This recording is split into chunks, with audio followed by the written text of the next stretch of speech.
You are now listening to Carly's Couch. I'm Carly. And I'm Lex.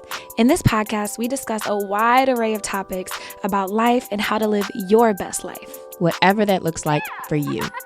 Hope y'all enjoy. Hello, everybody. Welcome to this week's episode of Carly's Couch. We're excited because today we have an awesome topic that everybody's always asking questions about, and we have awesome guests with us. I'm going to let Carly introduce our guests. Man, y'all know how we always talk about Mr. Williams, our most loyal Carly's Couch listener who listens to every episode. We already had one of his amazing children on the couch with us, Kiara. She shared her story. If you have not, please check that episode out. But today we are blessed to have Mr. Sanford Williams and his wife, Mrs. Anastasia Williams, on the couch with us to share their story and go in depth about relationships. Yes, we figured, because we don't know nothing about nothing. about love or relationships. So we're going to let some experienced folks, people who have some stories under your belt, some conflict you've dealt with, some great times you've had, and help us out and help our listeners out a little bit. So before we even really get started with your story, I think the first thing I would want to know from you guys is, how do you even define a successful relationship? Nope, you go first. Oh, see, y'all already. That's real. Yeah, I would say a relationship that's built on trust and respect is probably one of the most important things. I guess if I was cheesy, I would say built on love. But what is love? Love is a feeling in the beginning, and eventually love is a commitment that's built on respect and trust. So to me, trust means dealing with the reality and the truths of life and taking those things that happen to you in your life and in your relationship to build us closer together. You know, marriage is work. Sanford doesn't say it as much as I do. I don't know if it's because I'm a woman, but you know, marriage is work. It's a commitment. It's a decision that you make to have and to hold, for better or for worse. And it's been wonderful. It's been a wonderful journey. Certainly, I've been married for a very long time. I got married young. I was 18 when I got married. And a college student. Sanford was a graduate student. And I was very, very serious. Way more serious than I think a lot of young people are today. And I feel like we grew up faster also. Like most of us expected, you go off to college and then you go off and live your life, and there's no thought of going back home or, you know, being attached to your parents per se. And that can be good and bad. But a successful relationship is built on trust and respect. What would you say? One thing I think is interesting, we've been married for 32 years. And the Anastasia that I married 32 years ago is not the same Anastasia now. And you have to be able to learn to grow. I mean, we were both students. I was a grad student, engineering graduate like Carly is back then. She was still an undergrad. Now she's a physician who runs her own stuff and knows more, I think, about herself than she did then, the same as I do. So I think that the only thing I would add is that you have to respect that the other person may not always be where they are now and grow together. If you don't communicate that change and that growth to each other, then you can, you know, be in a different place, because if someone's always expecting someone else to do something else and you're in a different place, it's not going to work. You know, that makes me think about something that I'd read at one point. And I want to know if you agree or how you feel about it, especially knowing that you guys got together very young. I read something that said it's important to know yourself first and to have a clear understanding about yourself, because if you don't know yourself, then what do you know you have to offer to this relationship? And to the point of you saying you can change and grow and things happen, is if you have to know where you're trying to go and know what you want out of life, so that later on you don't find yourself with a partner and it's like, oh, actually, this is what I care about. And now it's like, do I decide between stifling my dreams and, you know, this relationship, if they might not go together? How do you feel about that as far as where you are with yourself? agree with that statement. I think that it's paramount for you to know yourself. Who you are, like you mentioned, can change over time, though, right? But I would go as far as to say the core of who you are in your 20s is who you are. You know what I mean? It's kind of built into your DNA and your fabric. Not to say that people cannot change, but you definitely don't want to go into a relationship feeling like, you know, you could change the other person to make them more of the person you need, that you know you need for yourself. It doesn't work that way.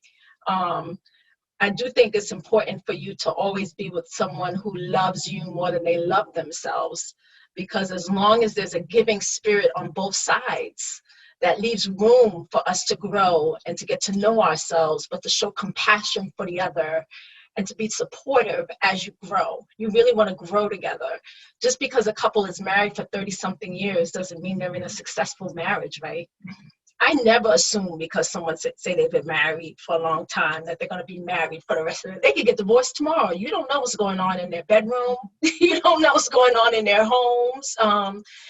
And so I guess I'm like my daughter Kiara in that I really think it's important to be real. You know, who cares what people think at the end of the day? It's about you and your partner and what you agree upon.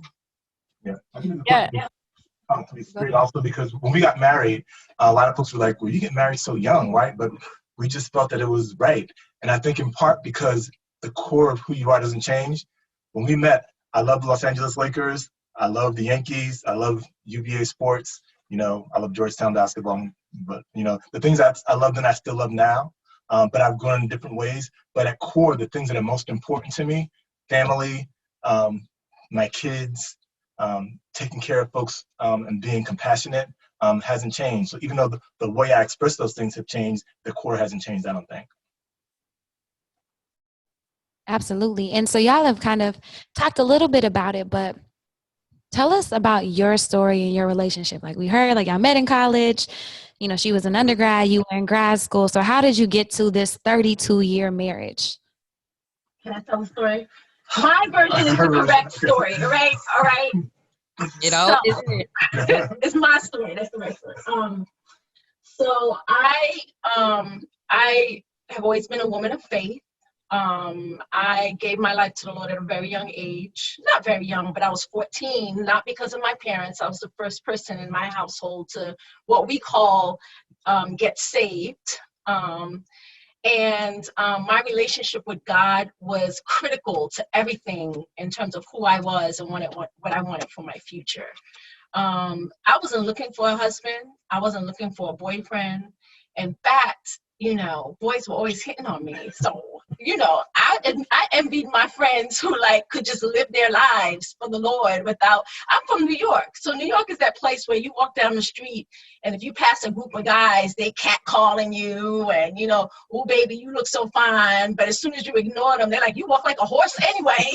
You know what I'm saying? It's rough growing up and going through puberty and all that in public and feeling exposed in the city. Well, anyway, when I went off to college, I was in the gospel choir.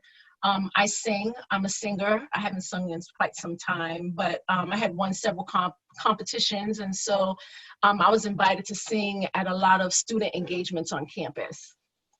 So I sang at this, I think it was a Delta event, jamboree, something like that, whatever they call it. And when I sang, this dude named Sanford saw me singing, and he went home to his dorm where he was the RA, and told his roommates. That's what they told me. They told me that he said, I heard this girl Anastasia sing, and I'm gonna marry her one day. She will be my wife. And they were like, you know she's religious, right? You know she's religious, you know, but I guess it didn't really matter. Long story short, one day we took a class together, Africana Studies class, African American history. He was a senior, I was a freshman at the time. And I started college at the age of 15, so we were close in age. Excuses. Just keeping it real, okay? Just keeping it real. And so one day, we had old-fashioned phones then. We didn't have cell phones. And so one day I got a call in my dorm room from him, and he introduced himself and said that he was in the class with me, and he noticed me, and he wanted to know if I wanted to go out on a date. Of course, I come from a strict West Indian household as well, and I was like, this dude just wants to get into my freshman pants, and I was like, no. I was going to a gospel concert anyway in Binghamton. We went to Cornell in Ithaca, New York. And when I got back, my girlfriends were like, we saw Sanford. He was with another girl. He was on a date with another girl. I'm like, well, no sweat off my back. It's not like we were dating. But Sanford did call me again, and we just started talking on the phone for a while first. And we were both on campus, but we talked on the phone. And eventually he asked me out on a second date and on another date, and I said yes right away. On that first date, I have to tell you, I remember we were riding in the car. It was a NSB. It was a NSB dinner. He was an officer, and we had to go get a gift for the speaker. Yada, yada, yada. Too much details. And I remember riding in the car with him when we went to go buy the gifts for the speaker, coming back and hearing him talk about his family and the compassion he seemed to have in his voice and his thoughtfulness. He was always very respectful. And I remember thinking on that very first date, this dude could be my husband. Like, I could see myself married to him, And it was on our second date. I think our second date, we went to the movies. And I had gone on a date with a guy. I didn't date that much, but I'm just saying. I had gone on a date with a guy before that who was in the gospel choir with me. And when we got to the theater, he paid for his ticket and went on inside and left me standing out there like, oh, okay, well, I guess it's Dutch. Good thing I had money. We went inside and we were watching a movie, and he was doing that, like, how you're watching a movie next to a guy. Well, I'm old fashioned. And he did that thing. And I was like, this dude is tripping. And I bent forward like, I'm like, don't touch me, So when Sanford asked me out to the movie several weeks later, I went prepared this time, expecting to pay for my ticket myself and all that. And we walked across campus to the movie theater. And then when we went up to the counter, I started to get my money. He's like, no, that's okay. Not only had he purchased the ticket already, not only was he ready to pay for the ticket, he had gone earlier in the day and bought the tickets. So he took the 2 tickets out of his pocket and gave them. I was like, wow, impressive, Long story short, at the end of the date, we were walking home. He was walking me to my room. It was a cold Ithaca day. It was in December. Yeah. February. It was in February. And he never tried anything in the movie theater. He was so respectful, barely looked at me, but very kind, thoughtful, opened the door. We're walking home. He never tried anything. And I think that got my attention more than anything, because I was used to guys always trying to get something, And finally, I was like, well, how am I going to get him to at least hold my hands or something, And so I was like, it's so cold. My hands are so cold. Do you know what he did?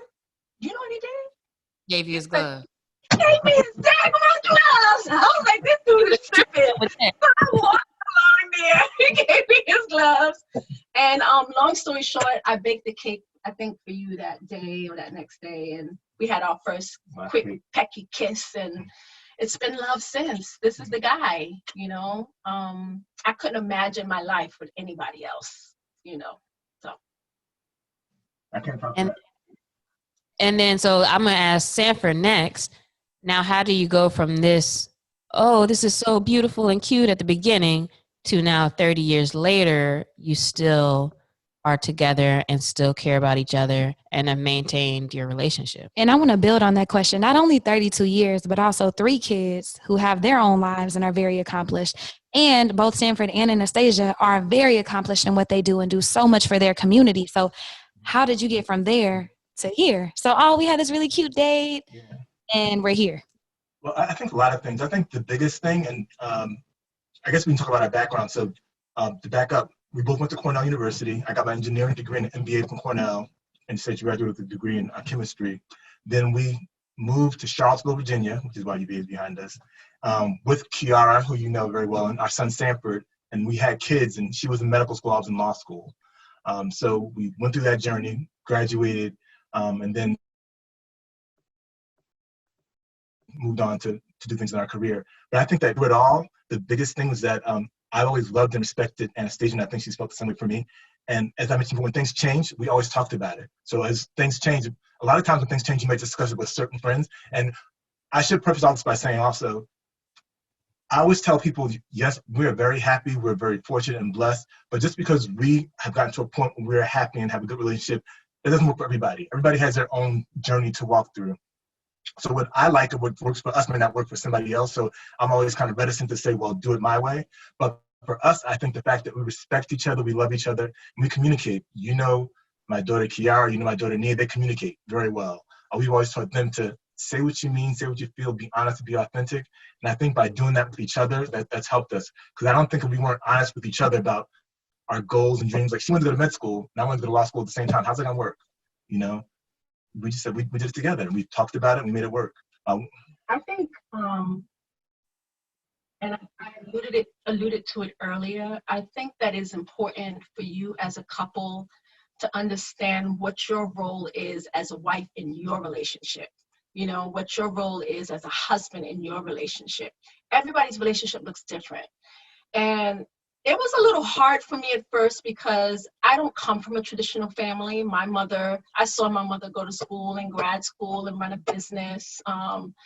I never, ever thought that because I had a family that I couldn't do what I want to do. I have a family and I'm still going to do what I want to do. It wasn't, in my family, it wasn't about being a housewife and staying home with the kids and taking care of your man. Not that that's not a good definition of a wife for some people, but that did not work for me. And being a Christian and, well, at the time, evangelical Christian didn't mean what it means now. I'm not that anymore. But women had more traditional roles. And so at church, I always felt like, you know, a little bit like an outsider as a woman, you know, like I don't cook. I don't do laundry. You know, my husband was Mr. Mom. You know, they call for their daddy in the middle of the night. And you know what? I didn't have a problem with that. That was our relationship, you know. And I just had to, I think it worked for us. It definitely worked for me as a working mother, a working woman.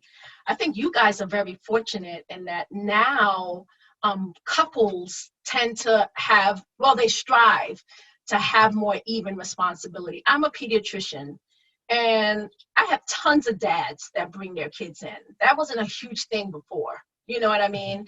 Dads tend to be much more involved and more active parents than I think they were decades past, when it was assumed that the mother would take care of the kids and the husband would work and make the money. Not that I don't like him working and making the money, you know.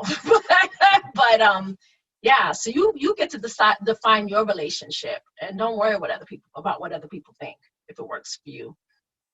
One thing that you guys mentioned that I think is so important to add a little bit to is communication and the importance of communication. That's something personally where I struggle, and I get yelled at all the time because I'm not communicating. I'm not being open enough. I'm gonna say that for another episode. But my question for you is, how do you create safe spaces for the other to feel okay communicating and to express yourselves and your needs and your wants? I think respect is the first part of it, but I think more importantly is you got to be honest. I think, and I tell her this a lot, because we got together so young. We both neither one of us came from money. We had nothing. We didn't have a whole lot of relationships behind us. So I thought that the best way to have a successful relationship was to talk about everything. So we talk about everything, whether it's sex, money, expectations. And if there's a question, we talk about it. A lot of times I think folks don't do that. And that can be young folks or old folks, doesn't matter what age you are. And like I mentioned, problem communication, that's something a lot of folks have. So I don't think there's anything that's unusual. I think that for relationships, though, if you want it to be the best that it can be and reach its potential, you have to decide first if you have a person you can trust with your heart and with your feelings. And then once you do that, then you have to be totally honest and open. And that can be hard to be that vulnerable with folks because you don't know what somebody's gonna do. They could stomp on your heart, or they could, listen and reciprocate. That's a hard thing to make, which is why love relationships can be tough. But I think you have to be open and honest with your communication. And that's the way to move forward and be successful. And I still think that we're learning to communicate better. There are still times when what I've learned over the years that while I may have something that I feel like I need you to understand about me, or I need you to know, it may not be the right time. It's timing, tone, and respect, because there's no sense of me vocalizing what I feel if they're not going to fall on ears that are receptive to hear me. Do you know what I mean? I definitely think we're growing still always in trying to communicate. You learn things about each other, right? Like if Sanford says, sometimes if he says, it's almost like decoding or something. I don't know. If he says, like he's nervous. If he says, Anna, I'm thinking, what do you think about us having such and such for dinner? Sometimes that means if you ain't got a plan, then I think that's what we're going to have for dinner. I just want you to know. You know what I mean? Or maybe he really does want to know what I want to have for dinner. You understand what I'm saying? It gets complicated. And so 9 times out of 10, if there is a disagreement or an argument, we don't argue that much because it's a waste of time to argue with a lawyer. I ain't got time for that. For him, I'll just say, okay, all right, whatever you say, that drives him nuts because he wants me to believe and agree and confirm that what he says is the correct answer because it's the law. Like you are, right? I ain't got time for that. I don't have the energy for it, so we don't argue very much. But I forget what I was trying to say. I think what I was trying to say is that the effective way to communicate depends on the situation and the timing. If you, I won't go too deep in that. And I also think I would add that do what's best for you, because I know some folks say never go to bed angry. That's not right, because if the Lakers lose a big game and we don't have we lost something, whatever, I'm not going to be happy going to bed. So don't tell me I don't want to hear about it. Talk to me in the morning. So there's nothing. People will give you axioms like you have to do something a certain way. There's certain things like respect, I think, and trust that are true, but there are other things that, it depends on what works for you. So let's say if you communicate best by writing a story or writing a song or writing a poem, you do it that way, but just let the person you're with understand and hopefully respect how you express yourself. Thank you. Yeah, that's great advice. And I like that y'all are debunking a lot of these things that people make blanket statements about, like how you can have a successful relationship. Something that I think about often as someone who wants to have it all is y'all seemingly have it all. Like you have, successful careers, your own practices, your faith, amazing children who are successful in their own rights. Now you have, beautiful family, all this, how do you respond to the question? Because I'm sure you get it a lot. And if not, I'll be completely surprised. But how do you respond to the question when people are like, man, how do you have it all? How are you able to balance everything? Like, how do you do everything? I can't. And I'm not even going to pretend to do everything. Sanford does a lot more than I do, I think. And there may be some times where I carry some more. Sometimes I do think that's true. But you can't be all things to all people all the time. So I can't I realized pretty quickly that I can't put my kids on a shelf and expect them to sit there and remain where they are in their lives while I go on about my life and then come back and expect to pick up from there. And so I really try in all that I do to, it's going to sound crazy, but I incorporate my kids. If I'm going through something, the whole family's going through it. Even when I was in medical school, or resident, I would sit around the table with the kids. They were young, but I would break down cases to a level that they could understand. And we would talk about cases like, what would you do if a kid stepped on something and there was something growing in his foot and da-da-da-da? What could it be? What's the differential? Like, ew, da-da-da-da, it's a worm, you know? I think we do life together. We do life together. And I think we're all really good at encouraging each other. There's one thing I really admire my kids about, one thing I really admire in them is that they all are the wind beneath my wings. They build you up. They are encouragers. They speak hope and life. They're positive. They're forward thinking. And when they go through hard times, we all lift each other up. And I think that's truly amazing. Like, I'll look at Sanford and be like, wow, how did that happen? How did we end up with these kids that when I'm around them, they make me feel like a better person? That's crazy, you know? And I think it's being open and letting them see your flaws and seeing flaws in yourself and in your relationship and how you work through those things. You know what I'm saying? I admire my kids a lot. They're really amazing. I'm gonna stop bragging on them, but I do, you know. And I think for me, one thing I try to set the tone for from the time Kiara was born is that my family comes first. So I've never been on like an all boys trip, and I don't want to. Even when I have free time, like a couple weeks ago, I was out in LA. I want to spend time with Kiara, with Sanford, and with Nia, with my wife, and you know, with Carly when I see her too. You know, she's part of the family, and Alexia maybe one day too. But that's always been my priority. And to some folks, they might say, well, you know, you missed out on doing certain things you like, but what gives me life is seeing them grow and do well. So I think for me, having my family first and everything, I coached basketball from 1999 to like 2010, all the kids in different levels. I coached them in soccer. Kiara wanted to go to a dance camp at the Poconos. I'm not into dance, but okay, we're doing that. You know, Sanford went to AAU basketball, we did that. You know, Nia went to do gymnastics, we did that. You know, they did Jack and Jill, and I did that too, you know. But reminds me of my parents. And when I was in elementary school, I used to walk by like the volunteer center, and I'm like, dang, why she be in there cutting up construction paper and doing everything? They knew all my teachers and everything.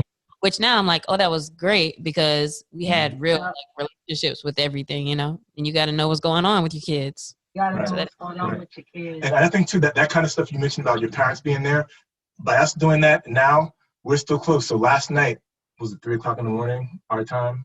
I get woken up because I hear Kiara's voice on the FaceTime with my wife, and then Nia joins in, and they're just talking. Of course, they wake me up, and what were they talking about anyway? I don't remember, but it was good stuff. Yeah. Tea, girl. It was spilling tea.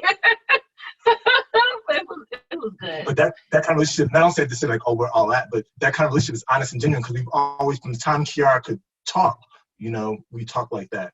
And then Sanford came along and Nia. So having it all, I don't know if we have it all, but I'm very content and happy because I know that I've given all my all to my wife and my family and those close to us, and I'll always do that. That's such an awesome answer. My next question for you both is, how do you maintain your individuality and your own space in your relationship?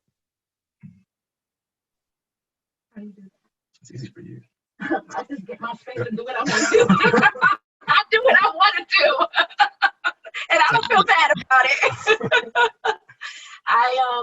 I like to read. Sanford reads a lot more than I do. He loves to read. And I love movies. I love sci-fi. I love action. Not too much violence, but some violence. I love revenge. Love revenge. And I feel like that sounds crazy. That was the other thing. My kids like TV. We like to watch movies, and you're not supposed to encourage your kids to watch TV. They actually did not watch a lot of TV growing up because they didn't have time to do that. But we love movies. I need an escape sometimes from day-to-day life and the reality of some of the challenges, some of the things I see on my job. I love sci-fi. It helps me relax. A good Christian girl should say, I pray and read my Bible and all that stuff. I still pray. But I think it's important to find time to yourself. I love to be in a quiet place and drink my coffee with the sun rising and hearing the birds chirp, and to be alone sometimes. You take space in order for you to rejuvenate. If there's one thing I've definitely learned is if you are constantly pouring out and you are not filling up your tank, you're going to hit rock bottom. And it won't be good for you. It won't be good for your family, for your relationships, for your job. So you got to fill up your tank, however that is for you to fill up that tank. So I like to take time for myself. And I think it's important. I do the same thing. For me, I get filled up by being with my kids, follow them on Instagram and stuff. But also, like, I love watching sports. Kiara, she said on episode 22, I think it was, she's not a sports ball person, but she and Anastasia don't like sports, but Sanford, Nia, and I do. So we'll watch games, and the game is on. We talk to each other, and we'll exchange texts and stuff like that. But I think most importantly, besides doing what you like to do, we respect each other. So a big game is on, then she knows, I think, okay, I'll let Sanford do his thing. I'm trying. Yes, sometimes. It's hard. And if she's watching Star Trek or some movie she likes, I just let her watch a movie. So we have to respect and give her space, that she's not always going to be up on me and in reverse. And not have expectation that, she's, because I like something, she has to like it. She likes what she likes. But for the big things, for the important things, like we go on vacation, and this is just us, because some people go on super vacations, we always go together because we just enjoy it and try to bring the kids along, which she doesn't like to do. Sanford's my best friend. I can really, really say that. But I'll also tell you sometimes he's like, okay, Anna, I know we're friends, we're best friends, but I need a wife to do wifely things. I don't just need a friend. You know what I'm saying? I'm just content to be like, let's just lay here and snuggle and watch movies and eat popcorn. And he's like, that's a start. But he's definitely my best friend. And so I like being around him. He's an excellent listener, and I'm a great talker. And I know he loves me no matter what I say, no matter what I do. So it's pretty cool. I like hanging out with him, so it seems strange, but I like going on vacation with my husband. When my girlfriends want to go on a girlfriend trip, I'm like, well, can I at least bring Sanford and he could stay in his room with me? He doesn't have to hang out with us at the table and at the pool, but he can at least be there, He makes me feel like a stronger woman, more confident, and he's good at pouring into me. I will say, I don't want, how do you say? So this is a little off track, but it's still on the topic. I do think it's important to talk a little bit about challenges and difficulties, because it's not all rosebuds and, and I would say in the beginning, in the first few decades, it's crazy to say that. I used to say every 7 years, you'd go through a really difficult defining time in a relationship, and either you grow closer together or you grow apart.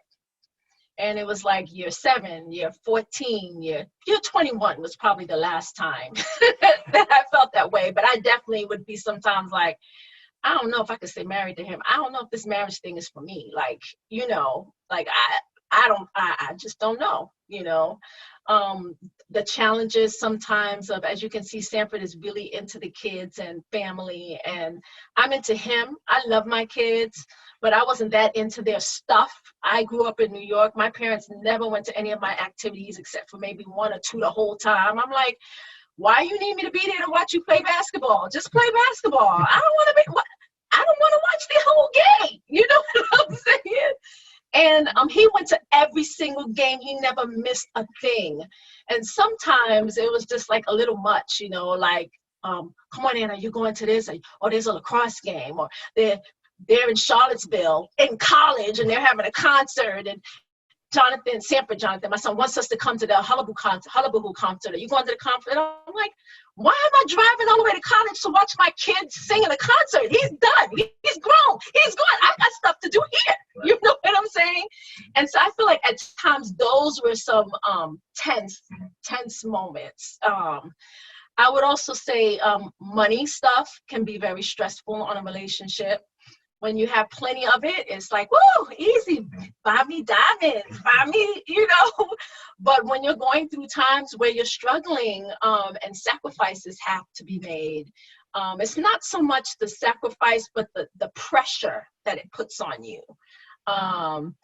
So I remember when we first got married, a couple of years afterwards, after I had my son, Sanford was just finishing grad school, and he was interviewing for jobs. And he did get I think at least 1 or 2 job offers. The market was tough that year.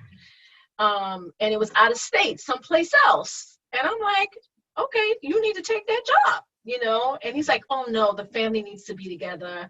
I need to be with you and the kids. I'm like, no, you can take the job and get a nanny. You take the kids too. You take the kids and the job and leave me here and let me finish school. And he was just insistent, no, the family has to stay together as a family unit. And so he turned it down, and he took a job teaching for a year while I finished up college. Then when we were done and it was time for him to go out and find a job, he couldn't find a job. It was really hard. For several years, he could not find a job. You know what kind of attitude I had. I was like, you should have taken that job when they offered you the job, talk about the family. You know what I'm saying? So that was tough, those first few years. But of course, once he found a job and had a really good job, and then he went to law school, and he was a lawyer, all of that stuff is like water under the bridge. But that just goes to show you that, especially when it comes to finances and money and being able to make needs. We got married young, so we had a lot of love and a lot of time, but no money. Whereas once I had my third child, I was a doctor, a pediatrician. He's a lawyer. You working at a law firm. We had much more money, but we had no time. I didn't have as much time for the kids, and that was stressful, and we knew we had to make some changes in our lives to accommodate our family. So I don't think for women there's any perfect time to have children, whether you're young or older. There's going to be challenges with every time, especially if you have a career. Some people choose to have a whole big career and then do kids. That's fine. There is no perfect timing. It's just what's best for you and what your timing is. And especially for women, most of my friends are women, female attorneys and female doctors, because that's just who we roll with generally. And talking to them, one thing that's become abundantly clear is that you should do what you want to do and what you think is best and not listen to advice. But still, in today's day and age, society expect women to get married by a certain age. If they are married or in a relationship, to carry the burden of childcare, going to Valentine's Day parties, doing doctor's appointments, and even the pandemic, women have lost far more money than men have and have fallen behind economically because still the burden is on them. And as a society, we talk about how advanced we are and egalitarian we are, but we're not there yet. So that's why it's important for young women like you to just keep doing your thing and do what works best for you and not listen to the noise. To people you respect, take in what they say, but you have to do what's best for you and not listen to what other folks' perception is of what you should be doing now. And it is helpful that my husband is a feminist. So that's fantastic. Because we are all feminists. I think my son is too. That's good. Where, during you guys' journey, where have you reached to get advice as needed or help? Let's say if it's like, man, I don't know, I'm having a little hard time. Who would you guys reach out to, or how would you go about dealing with things like that? I think that was difficult for me because, I couldn't go to people at church because they're like, well, that's because you shouldn't be working and you need to be home and take care of your kids. And I used to sing on the choir, for example. And it took up a lot of our time. It took up a lot of my time. And I was working as a physician. I had my own job and my own business. And I had, 3 kids. And I remember confiding in a mother at our church. We were talking about sex. Like, I'm tired. I don't know why you always want to have sex. Blah, blah, blah. So she was talking me through that.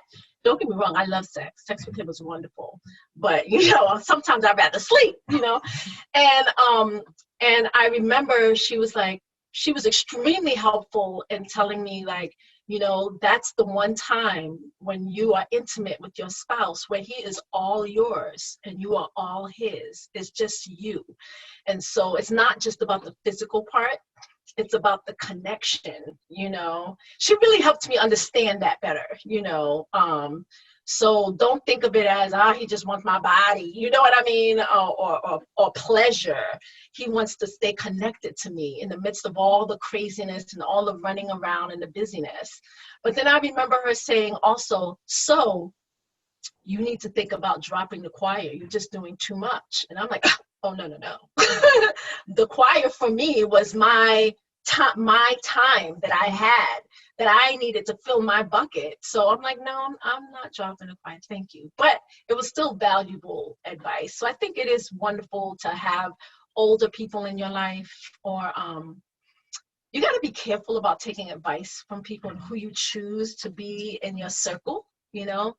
If you have a friend who can't maintain a relationship themselves, you probably shouldn't be asking them advice about relationships, you know? Or if there are men who are raping women on somebody else's talk show, you shouldn't listen to them for advice either. That's another story. Yes, you should not. You know? It's interesting because I did ask this question a lot at work, because there aren't a lot of folks of color in my job, and people always ask about mentors. I really have had a hard time finding mentors in the work world, and in terms of my personal life, it's been similarly difficult, because it's just hard to find folks who you respect, who you can count on. So I'd say I have a couple of best friends we have from college who are friends of both of us, who I might talk to, but for serious things, I talk to her, you know, about things. And now I have 3 incredible adult children, so I talk to them as well. So if I need advice on something, it's Anastasia, Kiara, Sanford, and Nia.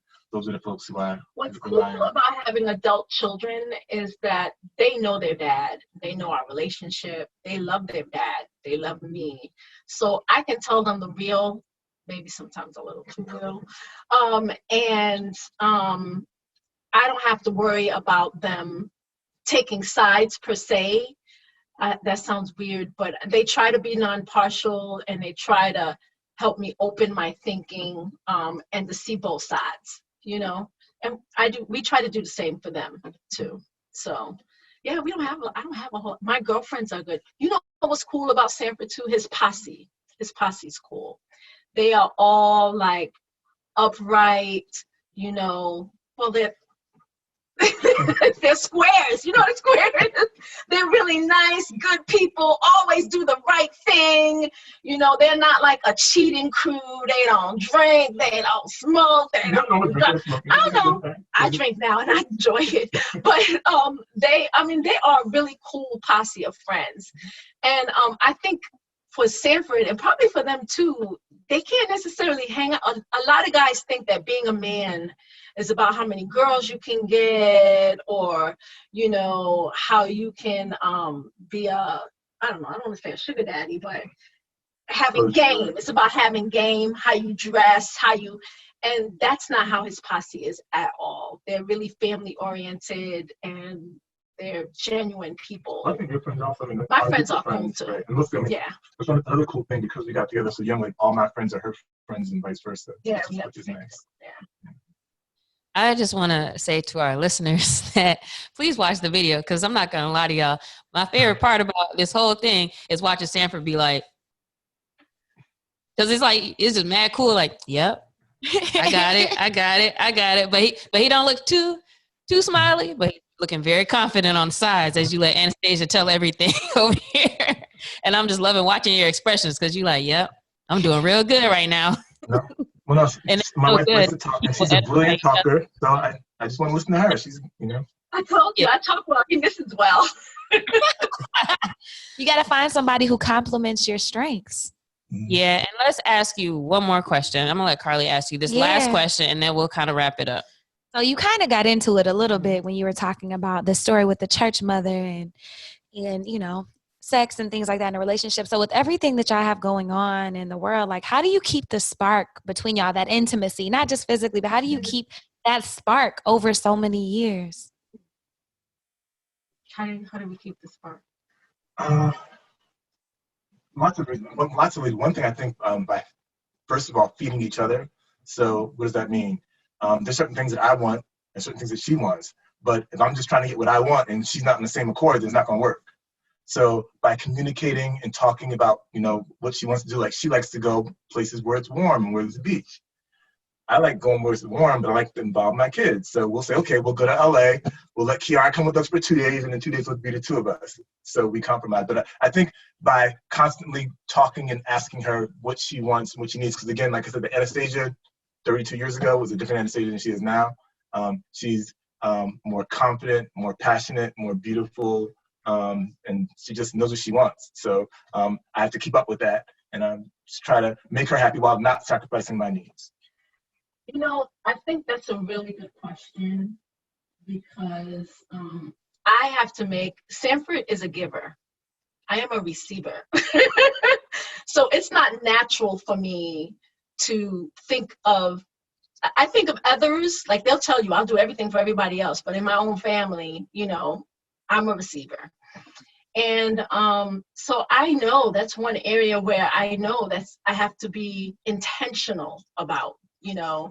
I like trying new things. I love traveling to different places. Even if we go for a walk, I don't want to walk the same route all the time. You know what I mean? And then you can get in those ruts where you've got I'm tired, but I really want to have sex. We can have sex the way we always have sex, that we know we're both very, very happy. And it's comfortable, but is that sparky? It can be, you know, sometimes that's all the spark you need, you know. But I know that I have to, my sisters would say it differently, but I know Sanford's committed to me, and I appreciate that commitment, and I want it to be well worth his time. I don't want him to ever feel like he's missing out on anything. Do you know what I mean? And sometimes I'm just like, you ain't gonna get that. I'm sorry, yeah, that ship is passed, you know. But I try to be open-minded, and really, I like doing new things and going new places and trying things if I'm not too tired. So I do think it's important, like you said, to stay open, keep things exciting, you know.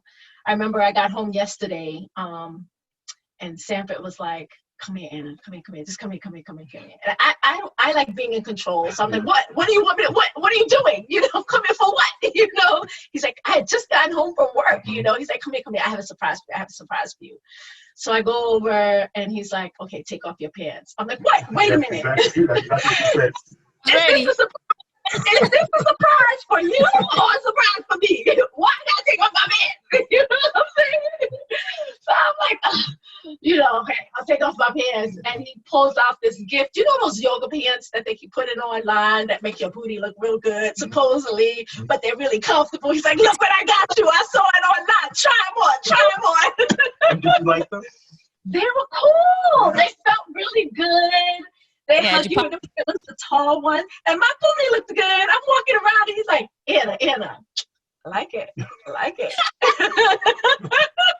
You know?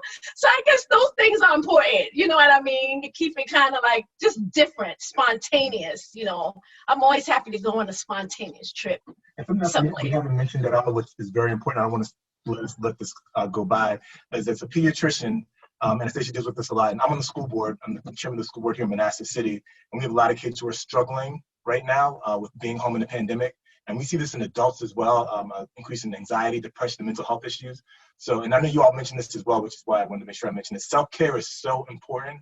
And again, I find most of my women friends, they're the ones who sacrifice the most, who do the most for everybody else and put themselves last, and self-care is so important. And there's a quote that I sent to my staff recently, which I think is very important, and it goes, you are not required to set yourself on fire to keep others warm, and that's a good admonition for folks to do. It's not being selfish to take care of yourself. Now, if all you do is take care of yourself, that's being selfish. But so many folks, especially women, get the message that, oh, they have to just do this and do that and do this to have it all. Sometimes you got to just say, look, you know, we're having cereal for dinner, we're watching movies and whatever, and you have to let things go in certain spaces to take care of yourself. And I think it's important that folks keep that in mind, because you don't always hear that from folks. People say, oh, you got to sacrifice and you got to work hard. Yeah, you got to work hard and do what you need to do. But if you don't take care of yourself and you can't be there for yourself and you burn yourself up, then you'll be no good to anybody. Very, very important.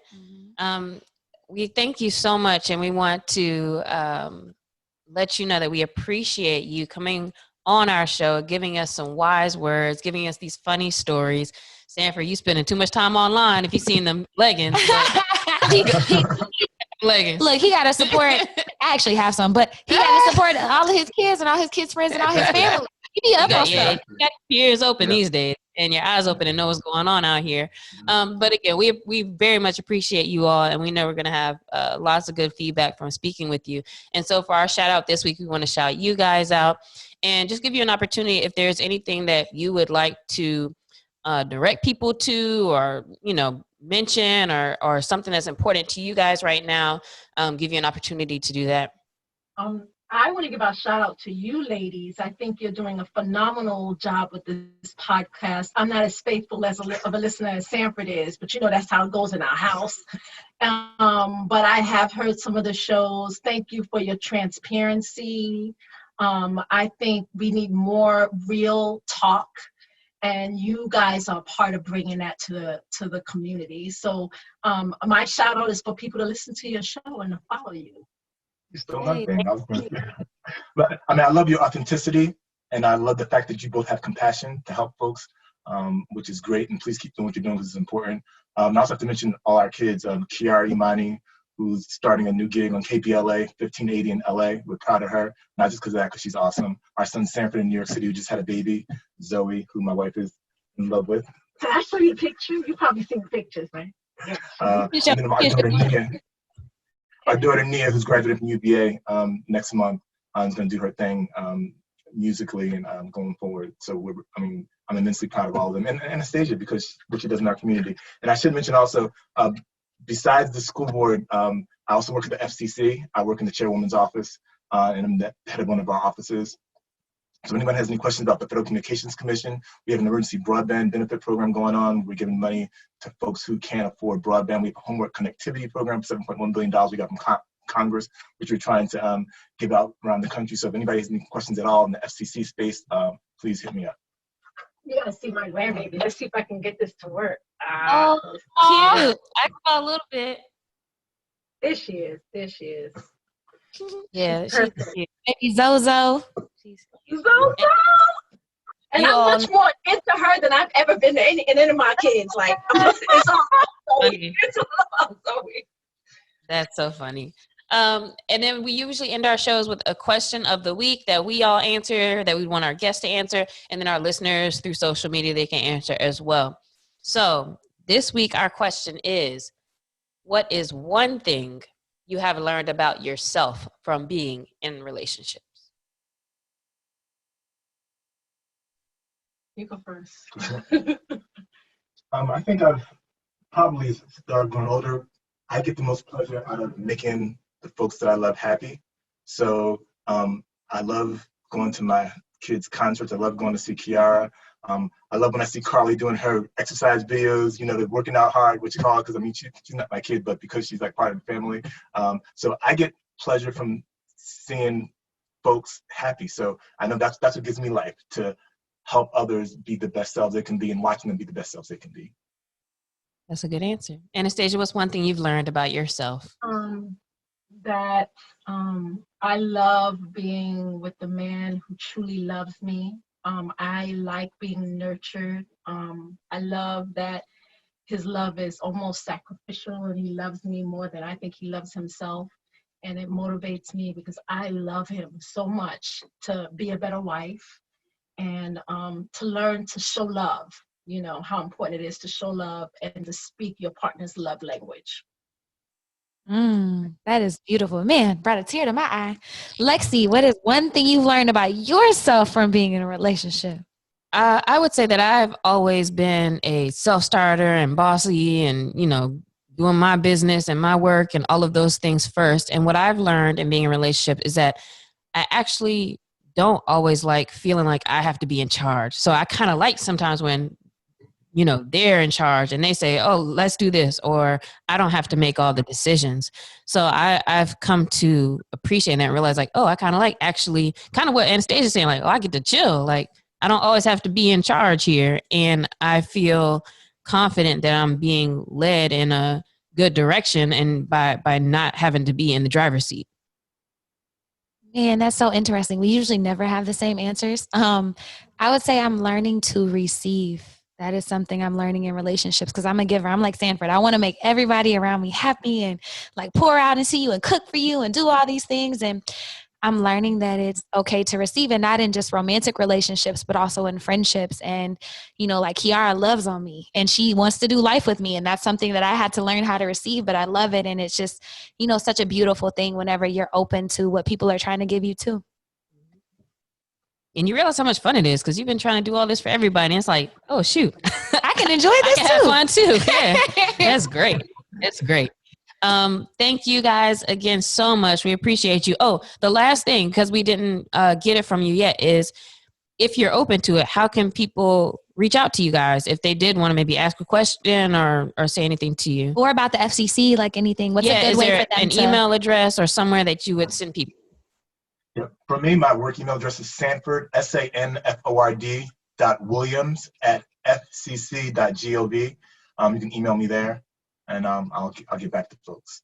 And I'm not on any social media pages or anything, but you can reach me by reaching him on LinkedIn. It's Sanford, because Sanford online.